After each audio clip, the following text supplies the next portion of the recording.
안녕하세요. 오늘의 사연입니다. 구독과 좋아요 한 번씩 부탁드릴게요. 바로 사연 시작하겠습니다. 저는 49세의 전업주부 최미선이라고 합니다. 남편은 저와 동갑내기 회사원이에요. 우리 부부에게는 아들이 하나 있지만 아들은 취직해서 지방에 나가 있어서 지금은 남편과 단둘이 살고 있어요. 이 집에서 살기 시작한 것은 약 2년 전입니다. 시아버지의 지병이 악화하여 남편이 최대한 간병을 하고 싶다고 해서 시댁 근처 아파트로 이사를 했어요. 하지만 시아버지는 그로부터 1년 뒤에 돌아가셨어요. 그렇다고 해서 이사를 할 이유가 없었기 때문에 지금도 계속 이곳에 살고 있어요. 시댁에는 시어머니가 혼자 살고 계신데 걸어서 5분 정도 거리예요. 시어머니는 배려심이 많으신 분인데 좋은 말로 들릴지 모르겠지만 사람들에게 인정받는 것을 즐기시는 것 같아요. 남편의 말에 따르면 예전부터 그런 성향이 있었지만 시아버지가 돌아가시고 나서 더 심해졌다고 했어요. 시어머니는 매우 의존적이고 아들인 남편을 사랑하고 사실은 같이 살기를 원하고 있어요. 제가 방해되지만 아들이 싫어할까봐 제 앞에선 말하지 않아요. 이제껏 가장 놀랐던 것은 시어머니가 손수 뜨개질한 목도리를 가져온 것이에요. 하트가 크게 그려져 있었고 남편의 이름이 자수로 새겨져 있었어요. 게다가 남편에게 일도 안 하면서 집안일도 소홀히 하는 배려심 없는 며느리는 버리고 엄마랑 함께 살자. 라고도 말한 적이 있다네요. 하지만 남편은 시어머니의 간섭이 싫고 자꾸 고맙다고 말하는 걸 강요하고 남편이 시어머니에게 필요 이상으로 참견하지 말라고 역정을 낸 후 상황이 조금 나아지긴 했어요. 아마도 아들한테 미움받긴 싫으셨던 것 같아요. 시어머니는 그뿐만 아니라 저한테도 귀찮은 존재예요. 얼마 전에는 친구의 친구가 준 건데 이거 다 가져. 라며 채소를 한 무더기 가져다 주셨어요. 자세히 보니 다 썩어서 먹을 수 없는 것들이었어요. 부드럽게 거절하려고 해도 내 얼굴에 먹칠하는 거야? 친구의 친구가 신경 써서 준 건데. 이런 식으로 말하세요. 친구의 친구이고 시어머니의 친구가 아니라면 그렇게 얼굴에 먹칠할 일은 아닌 것 같은데 그렇지 않은 모양이에요. 또 이거 나중에 저녁 먹을 때 먹어. 갑자기 찌개인지 국인지 잘 모르겠는 음식을 가져와서 한번 국물만 살짝 맛봤는데 무진장 맛없었어요. 일부러 맛없게 만든 건지 아니면 만들었더니 맛없어서 가져온 건지는 모르겠지만 어쨌든 배려심 많은 사람이라고 말하는 것에 비해 짜증나는 비율이 훨씬 높습니다. 시아버지께서 돌아가셔서 혼자 외로우시겠지 하는 생각에 조용히 지내왔는데 인내심이 바닥나기 전에 뭔가 조치를 취해야 할 때가 된 것 같았어요. 그래서 며칠 전에 남편과 이야기를 나눴어요. 어머님이 우리 집에 갑자기 찾아오는 것 좀 그만했으면 좋겠어. 특히 아무런 확인도 하지 않고 음식을 가져오는 경우가 많아서 엄청 골치 아파. 당신이 좀 말해주면 안 될까? 정말이야? 나는 당연히 먼저 연락하고 집에 오는 줄 알았어. 라며 놀라했어요. 그 다음날 아침에 볼일을 보러 가는데 시어머니가 전화하셨어요. 평소에는 전화가 없었는데 무슨 일인가 싶어 전화를 받아봤어요. 며느라, 오늘 카레 만들 건데 집에 몇 시에 돌아와? 갖다 줄 테니까 알려줘. 저는 머리가 하얘졌어요. 제가 원한 건 이런 게 아니었거든요. 남편이 어제 제가 한 말을 시어머니께 전한 게 틀림없었어요. 저는 절대 음식을 확인하고 배달해달라는 말은 하지 않았어요. 내가 말하고 싶었던 것은 연락 없이 오지 말아달라는 것과 음식은 필요 없다는 것이었죠. 아마도 남편이 빙빙 둘러서 말을 한 것 같았어요. 저도 빙빙 둘러서 오늘은 모임이 늦게 끝날 것 같아서 몇 시에 집에 올지 모르겠다. 어제 남은 음식도 있으니 굳이 안 가져다 줘도 된다고 말했어요. 그런데도 그럼 현관 앞에 두고 갈게. 라고 하면서 거절하는 것도 무시하고 전화를 끊었어요. 게다가 집에 돌아와 보니 현관 앞에는 국그릇에 담긴 카레가 놓여 있었어요. 도대체 언제부터 저기 있었는지 궁금했어요. 국그릇에 담긴 채로 그대로 놓여 있어서 위생 상태도 걱정되고 도저히 손 뗄 엄두가 나지 않았어요. 남편에게는 집에 돌아오면 있는 그대로 말해야겠다고 생각했어요. 잠시 후 귀가한 남편에게 오늘 있었던 일을 이야기했어요. 그러자 남편은 뭐? 나 어제 얘기 아직 못했는데? 이번 주말에 말하려고 했었어. 당연히 남편이 얘기했다고 생각했는데 의아했어요. 그럼 내일 집 앞 마트에서 행사한다는데 같이 가볼래? 그리고 다음날 남편과 함께 장 보러 마트에 갔는데 거기서 시어머니를 만났어요. 저희는 20만 원 이상 구매해서 영화 예매권을 행사 상품으로 받았어요. 영화표 주말에 쓸 수 있는 거네. 이번 주에 보러 가자. 그리고 주말이 돼서 영화관에 갔을 때 또 시어머니와 마주쳤어요. 뭔가 이상했어요. 저는 시어머니에게 여긴 어쩐 일이냐고 물었는데 이 영화가 재밌다고 들어서 예매했다고 하셨어요. 여전히 시어머니는 저희 집에 자주 오셨는데 혹시 제가 자리를 비웠을 때 제 폰을 만진 게 아닐까 하는 생각이 들어 폰을 손에 계속 쥐고 있었지만 상황은 달라지지 않았어요. 남편에게 뭔가 수상한 것 같지 않냐고 대화를 나눠봤지만 딱히 할 수 있는 게 없었어요. 그리고 봄맞이 대청소를 하는 날이 되었어요. 마지막으로 안방 청소를 하는데 침대 구석에 사용하지 않는 콘센트에 처음 보는 멀티탭이 꽂혀 있었어요. 그곳에 콘센트가 있는 건 알았지만 안방에서 콘센트를 사용할 일이 없어서 관심을 둔 적이 없었어요. 그런데 쓰지도 않는 콘센트에 처음 보는 멀티탭이라니. 저와 남편은 서로 마주보며 고개를 갸우뚱거렸어요. 이거 처음 보는 건데 뭐지? 그리고 남편이 멀티탭을 뽑았어요.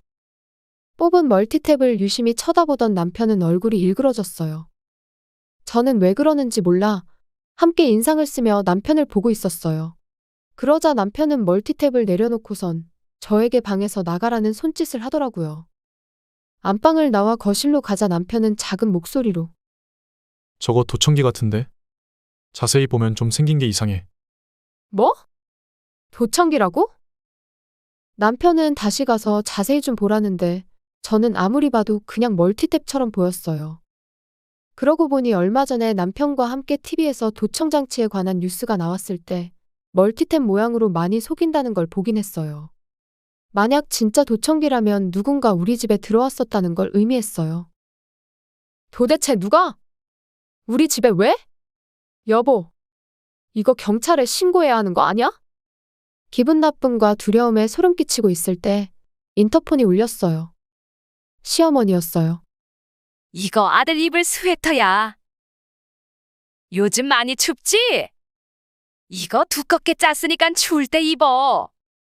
웃으면서 남편에게 스웨터를 건네줬어요. 게다가 시어머니는 감기 걸렸을 땐 저번에 준 유자차가 좋아. 라고 말씀하셔서 저는 혹시나 하는 생각이 들었어요. 지금 대청소를 하고 있고 대청소가 다 끝나면 방문을 흰색 페인트로 칠할 생각인데 페인트가 마르고 냄새가 빠지는데 반나절 정도 걸려서 오늘 밤은 둘이서 밖에서 잘 예정이라고 말하고 시어머니를 돌려보냈어요. 그 후 남편과 이야기해보니 남편도 저와 같은 생각을 하고 있는 것 같더라고요. 경찰에 신고해야 하지 않을까? 남편에게 속삭이며 물었지만 남편은 난감한 표정을 지었어요. 이런 일로 경찰 부르면 친척들 보기 민망하잖아. 이걸 왜 설치했는지도 모르고. 우리는 도청기를 설치한 게 시어머니라고 생각했어요. 어떻게 들어와서 어떤 목적으로 달았는지 궁금한 점이 한둘이 아니었어요. 최근 시어머니가 집에서 대화 나눈 곳에 나타나기도 하고 아까 남편이 감기에 걸렸다는 사실을 말한 적 없는데 어떻게 아셨을까 하는 의구심이 들었어요. 일단은 시어머니가 제일 의심돼서 확신하기 위해 추궁을 하든 경찰을 부르든 어떻게든 증거부터 확보해보자고 했어요. 그리고 이런저런 이야기를 나누던 중에 남편이 뭔가 좋은 생각이 났다는 듯 나한테 다 방법이 있어. 라고 말하며 멀티탭을 들고 나왔어요. 그리고는 작은 방으로 가져가서 콘센트에 꽂았어요. 그 다음 신문지를 가져와 덮고 선풍기를 틀었어요. 저는 뭐 하는 거지 싶어 빤히 쳐다만 보고 있었는데 남편이 방에서 나와서 설명을 해줬어요. 신문지를 덮고 거기에 바람을 쐬면 도청기에서 바스락거리는 소리가 들리겠지. 그러면 분명 고장났다고 생각할 거야. 그럼 회수해 가거나 다른 걸로 바꾸던가. 아무튼 다시 와야 할 거야. 그러니까 우리는 며칠 동안 가만히 기다리다가 누군가가 나타나면 그 사람이 범인인 거지. 만약 엄마가 정말 범인이라면 무슨 핑계로든 집에 들어와서 우리가 안 볼 때 안방에 들어가려고 할 거야. 그러면 그때 현장을 잡으면 되는 거고. 남편의 계획대로 며칠 지켜보려고 했어요. 하지만 그날 밤에 바로 사건이 발생했어요. 좀 전에 시어머니한테 밖에서 잘 거라고 말했었는데 이런 일이 벌어졌으니 페인트 칠을 일단 중지하고 집에 머물기로 했어요. 그런데 자정이 되자 현관문이 열리는 소리가 들렸어요. 저와 남편은 깜짝 놀라서 서로를 바라봤어요. 그리고 안방문이 열렸어요. 저는 그 순간에 전등을 켰어요. 거기에는 시어머니가 서 있었어요. 이럴 수가. 너희 왜 있는 거야? 시어머니는 못 볼 걸 본 듯 굳으셨어요. 오늘 집에 있기로 했어요. 왜냐하면 집에서 도청기가 발견됐거든요. 그래서 고장난 것처럼 꾸며놨는데 어머님이 오셨네요? 시어머니는 뒷걸음질 쳤어요. 하지만 남편은 이를 놓치지 않고 손에 쥐고 있는 현관 열쇠를 뺐었어요. 이 열쇠 어디서 났어요? 아무도 열쇠 준 적 없을 텐데요. 남편이 말해 시어머니는 눈동자가 흔들렸어요. 어머님, 저희가 안 볼 때 안방에 들어가시는 줄 알았는데 그냥 열쇠 따고 들어오셔서 도청기 설치한 거였어요? 도청기라니? 무슨 말이야? 난 모르는 일이야. 계속 시치미를 떼시길래 저는 도청기를 가져왔어요.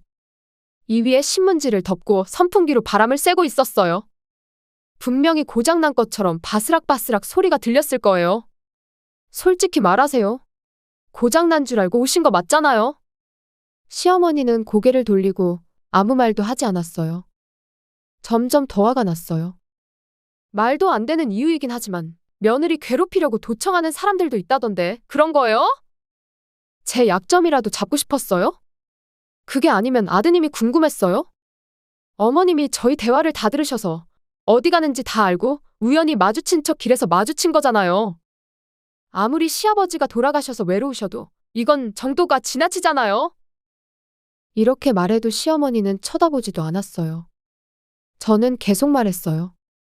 말 나온 김에 더 말하는데 음식을 통에 담지 않고 봉지에 넣은 것도 아니고 국그릇에 담아서 바로 바닥에 놓는 건 있을 수 없는 일이에요. 위험하고 위생적으로 먹을 수 없어요. 결국 버려야 하는데 아깝잖아요. 썩기 직전에 채소도 버리는 게 반이라 그냥 줘도 싫어요. 지금까지 듣고 있던 남편이 고개를 끄덕이며 입을 열었어요. 그리고 우리 생각은 하지 않고 갑자기 찾아오거나 길에서 시도 때도 없이 마주치는 건 정말 무서워. 솔직히 말하면 정말 성가셔. 남편의 한마디가 시어머니에게 큰 상처를 준 것 같았어요. 시어머니가 울기 시작했어요. 아빠가 죽고 나서 너는 집에 오지도 않고 전화하면 뭐 가져오지 말라고 싫은 소리만 했잖아. 왜 나는 아빠처럼 안 대해주는 거야? 날 보러는 안 오니깐 어쩔 수 없이 내가 먼저 찾아간 거잖아. 그리고 며느리 말대로는 너희들에게 필요한 거 갖다 주면 고마워할 줄 알았어. 그런데 요즘엔 고맙다는 말도 안 하더라. 시어머니는 흐느꼈어요. 결국엔 외아들이 보고 싶고 고맙다는 말을 듣고 싶었던 것 같아요. 시어머니의 인정받고 싶은 욕구가 너무 강해서 제가 도저히 따라갈 수 없을 정도예요. 남편이 시어머니보다 시아버지를 더 소중히 한 건 맞는데 거기에는 그럴 만한 이유가 있었어요. 그런데 시어머니는 그걸 잊어버린 것 같기도 하고 그냥 눈물로 호소해서 아무 일도 없었던 것처럼 하려는 것 같아 제가 화를 내며 말했어요. 어머님! 아버님 돈으로 놀기만 하신 어머님보다 일도 하고 집안일도 하시면서 남편을 지극정성으로 키우신 아버님을 남편이 당연히 더 고마워하지 않겠어요? 사실 시어머니는 예전부터 항상 놀러 다니는 걸 좋아해서 남편이 어렸을 때도 집에 없는 경우가 많았다고 했어요. 시아버지는 그래도 어머니라는 존재가 필요하다고 생각해서 이혼하지 않고 계속 사신 것 같다고 했어요. 그래서 남편은 고마운 사람은 시아버지라고 분명히 말했어요. 시아버지가 알고 계셨는지는 모르겠지만 남편의 말에 따르면 시어머니는 바람을 피우기도 했다고 했고요. 나이가 들면서 시아버지가 돌아가시고 쓸 수 있는 돈도 줄어들고 그동안 놀아주던 남자들도 하나둘 떠나가니 이제야 남편에게 관심을 갖기 시작한 것 같다는 남편의 말은 사실인 것 같았어요. 엄마에게 감사하려고 해도.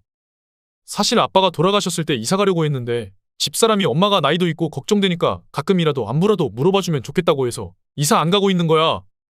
그러니까 고마워해야 하는 건 엄마 아니야? 그러자 시어머니는 다시 울음을 터뜨리며 외로웠다고 말했어요. 외롭다고 무단 침입하고 도청기를 설치하거나 범죄를 저질러도 되는 거예요? 친척들에게 수치스러운 일인 건 알지만 이건 경찰에 신고해야 할 것 같아. 진심으로 사과도 안 하고 말이야. 남편의 말이 끝나자마자 울먹이던 시어머니는 울음을 멈췄어요. 아니야. 절대 그런 뜻이 아니었어. 내가 미안해. 전부 다 사과할게. 그러니 경찰 부르거나 과민 반응하지 마. 저는 어이가 없어서 웃음이 나왔어요. 그럼 무슨 의도였어요? 복제키 만든 것도 이상하고 도청장치를 설치할 생각은 왜 한 거예요? 진짜 소름 끼치네요. 2번 다시는 우리 인생에 끼지 마세요.